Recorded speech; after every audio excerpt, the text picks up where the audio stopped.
Chocolate's Dream by Elizabeth Blasco.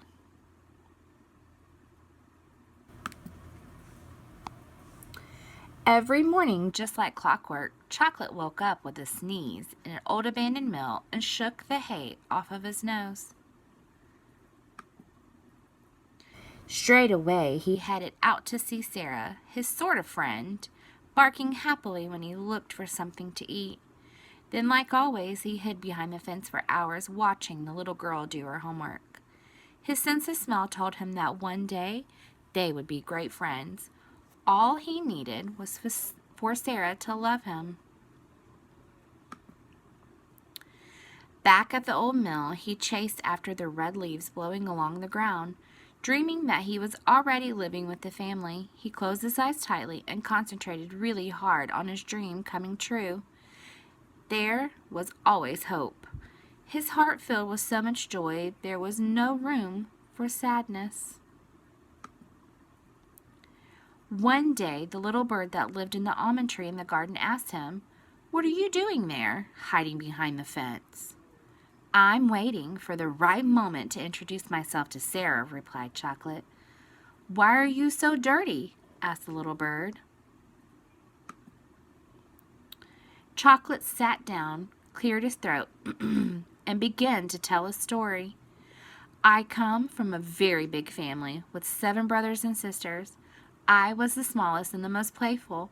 We had a wonderful time together until one cold winter day when a little girl arrived with her mom and dad. Before I knew, I was 6 feet in the air in the lady's arms. She picked me up by the scruff of my neck to examine me. She looked at my mouth and my ears, at my nose, and even looked at my bottom. And then they decided to take me home with them." Well, the truth is I had a lovely life. Everything was just fine until summer vacation came around, and then everything changed. I'd grown up, and I wasn't a funny little puppy anymore. My mouth was bigger, my ears were pointier, my nose was bigger, and my bottom was huge. The people I thought were my family had abandoned me. I spent weeks and weeks wandering around the streets until I found the old mill, and I slept huddled up in a corner without even moving.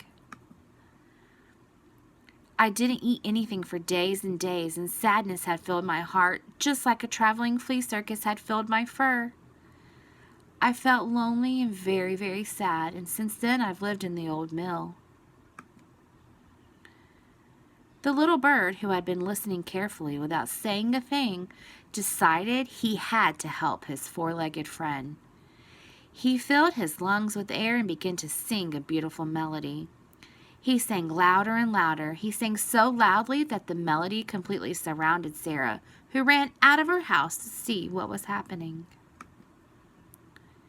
Right there, just beyond the fence, were 2 glittering eyes staring towards her. Seeing Chocolate in such a sorry state melted her heart. He looked just like he had been abandoned.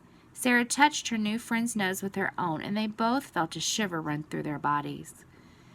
It was the beating of their hearts which had become joined forever and ever. And from that day on, Chocolate slept warm and comfortable at the foot of Sarah's bed, happy that he had finally found a home.